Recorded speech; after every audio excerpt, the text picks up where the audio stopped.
The Environment Agency Abu Dhabi is mandated to protect and enhance our air quality, groundwater, and the biodiversity of our ecosystems.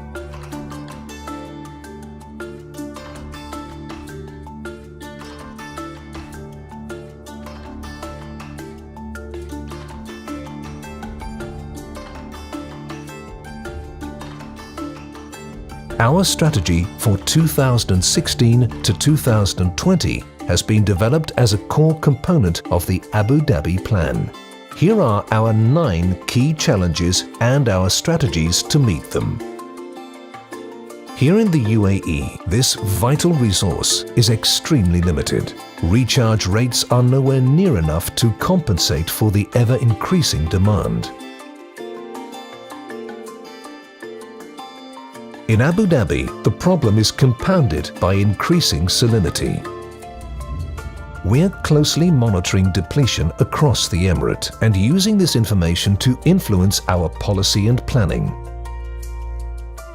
We're working with other entities to achieve a better balance between groundwater, desalinated and recycled water in agriculture. We are strictly enforcing drilling permits. We are increasing awareness of the need to curb wasteful use and developing an innovative water budget concept and a new strategic water reserve. Our success will be measured by the total amount of groundwater extracted and consumed.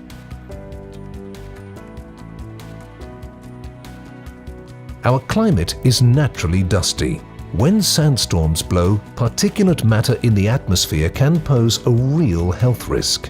Our growing population, industrialization and urbanization all add to pollution levels.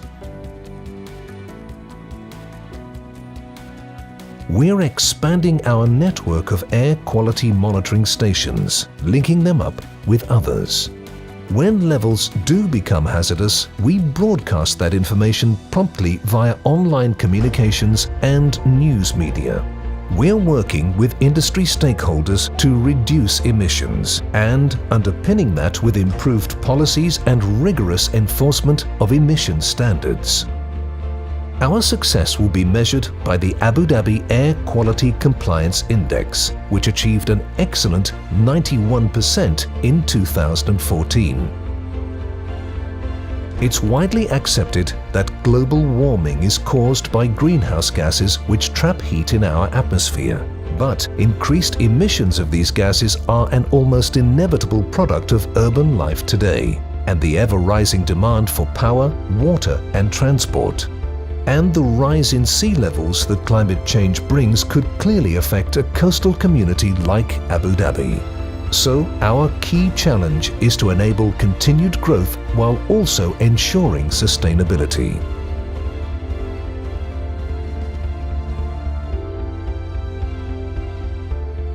We're constantly monitoring emissions and taking action to protect the most vulnerable species.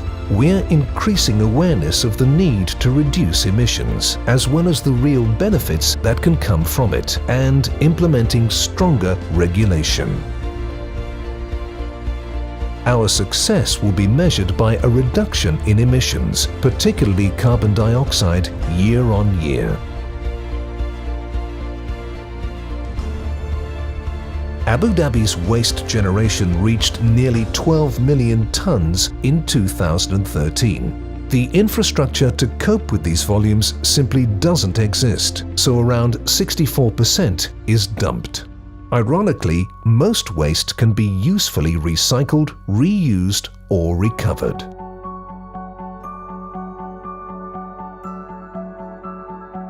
We're designing a new waste classification system with key partners, including Tadweer, the Center for Waste Management, to identify the types of waste that can be recovered, reused, recycled, or disposed of.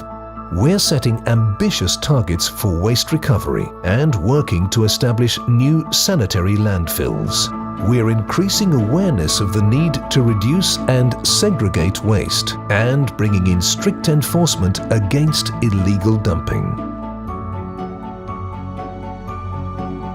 Our success will be measured by a greatly increased percentage of waste being treated correctly, with landfill disposal the very last resort.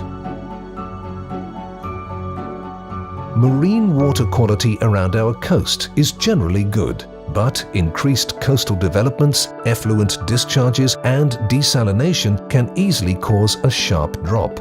Treated effluent that goes into the sea can trigger eutrophication, which encourages algal blooms that can harm human and marine life. Our network of monitoring stations enables us to watch and record water quality. We're also developing a range of responses to emergency situations so we can ensure that all discharges are controlled and regulated.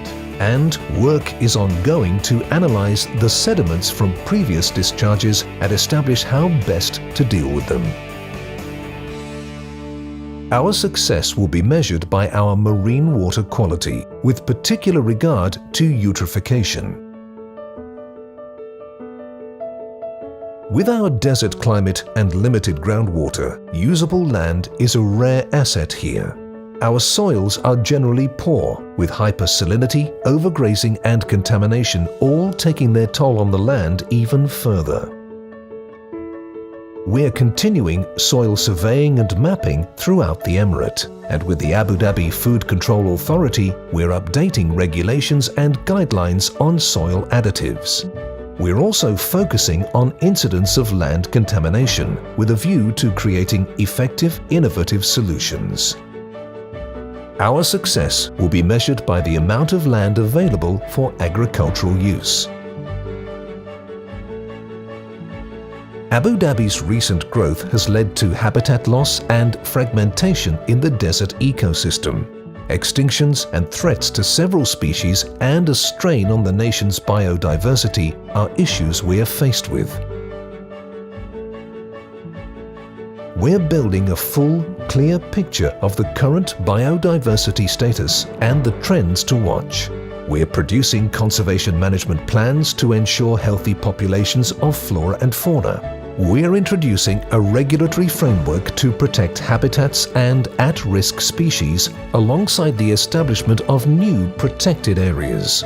We're researching and producing contingency plans to deal with the impact of invasive species. We've already enjoyed some of the greatest successes with the preservation and repopulation of indigenous threatened species such as the Arabian oryx, the dugong, and the houbara. We're keeping up that good work to ensure that they thrive. Our success will be measured by a continued growth of welcoming habitats, both marine and terrestrial, the production of further conservation plans for targeted species, and their continued population growth. While locally caught fish is popular, healthy and nutritious, overfishing has placed it under real threat. Studies have shown that 12 species, including the indigenous hamor, farsh and shari, are overexploited to such a degree that we risk losing them forever. A major factor is that many fish are caught before they are mature enough to reproduce, which adversely affects stocks. We're engaging with stakeholders to highlight the problems and promote sustainable fishing practices. Because some overfishing is carried out by craft from other emirates, we're taking steps to ensure that our regulations are observed federally. Because recreational fishing accounts for around 20% of the catch, we're working to ensure that this community also understands and complies with regulations. And in an innovative step, we're developing new aquaculture techniques to relieve the pressure on our wild fish shoals. Our success will be measured by increases in stocks of the 12 key species and increases in our Sustainable Catch Index. We are the guardian and manager of most of Abu Dhabi's forests, comprising more than 400 separate plots and 19 million trees. The forests act as a buffer from desert encroachment, a valuable habitat for flora and fauna, and a refuge for thousands of animals that may otherwise be at risk. But as the forests expand, they are no longer sustainable without significant artificial irrigation. Current consumption is around 214 million cubic meters of water a year. Our management plans crucially address the optimization of water use. Our research shows that several species can survive on much lower quantities of water. We are also improving our irrigation networks, increasing the use of recycled water and replacing non-native plants with more hardy local specimens. Finally, we're enhancing and promoting the forest's facilities for leisure pursuits. Our success will be measured by significant lowering of the volumes of water used for irrigation.